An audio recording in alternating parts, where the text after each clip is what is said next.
हमारे साथ मौजूद है डीआईजी हरिनारायण मिश्र जी। सर बताइए कि लॉकडाउन का दूसरा चरण समाप्त हो चुका है और तीसरे चरण की शुरुआत हो चुकी है, तो सर कैसे इंदौर में लॉकडाउन का पूरी तरीके से पालन कराया जाएगा, किस तरीके की योजना है, क्या पहले से कुछ ज्यादा सख्ती बरती जाएगी लोगों के साथ?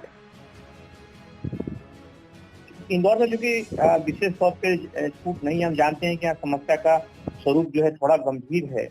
और इस कारण से उसी स्तर पे यहाँ पे तैयारियां भी की गई हैं, जिसके कारण तीसरे चरण में बहुत ज्यादा छूट नहीं मिलेगी, लेकिन इतना तय किया गया है कि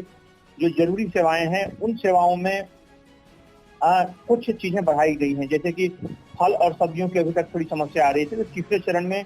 फल और सब्जियों जैसी सुविधाओं को बहाल किया गया है। और मुख्य तौर पे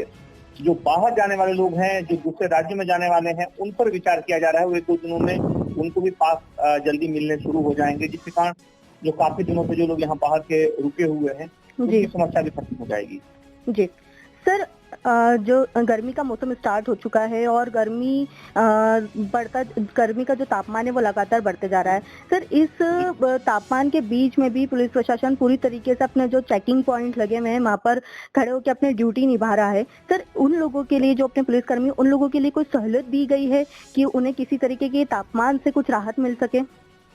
निश्चित तौर पर उनके लिए जो जरूरी सुविधाएं हैं, चाहे उनके लिए आवश्यक छाते, टेंट या फिर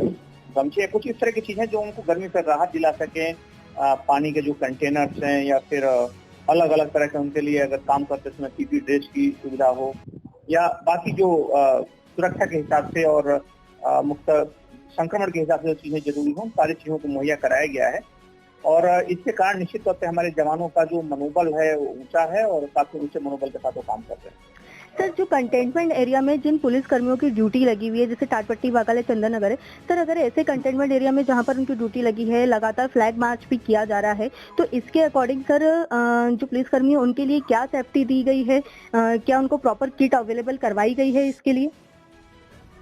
निश्चित तौर पे जो सीधे कटिंग एज पे हैं और मुख्य तौर पर उस जगह पे हैं जहाँ पर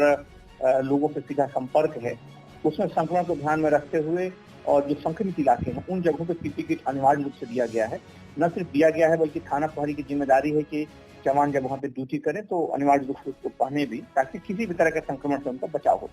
सर पेट्रोल को लेकर भी एक कल आदेश जारी हुआ है कि जो संबंधित थाना क्षेत्र हैं वो अन्य लोगों को पेट्रोल ना दिया जाए, जिसकी सारी जवाबदारी जो थाना प्रभारी रहेंगे उनकी रहेगी। जिनके पास अवेलेबल है सिर्फ उन्हीं को पेट्रोल दिया जाए।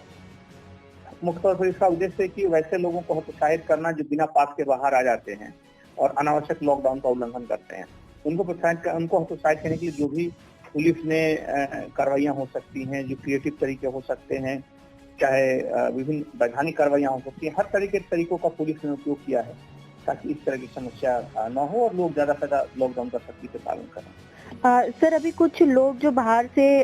इंदौर के रास्ते कहीं बाहर जा रहे थे, कुछ लोग भी पकड़ाए हैं। सर इस तरीके की जो सीमाओं पे जो चेकिंग पॉइंट लगे हुए हैं लगातार पुलिस प्रशासन द्वारा उनको पकड़ा जा रहा है, तो सर किस तरीके से वो लोग यहाँ तक पहुँच जाते हैं और फिर अपनी जान भी वो लोग जोखिम में डाल रहे हैं? सर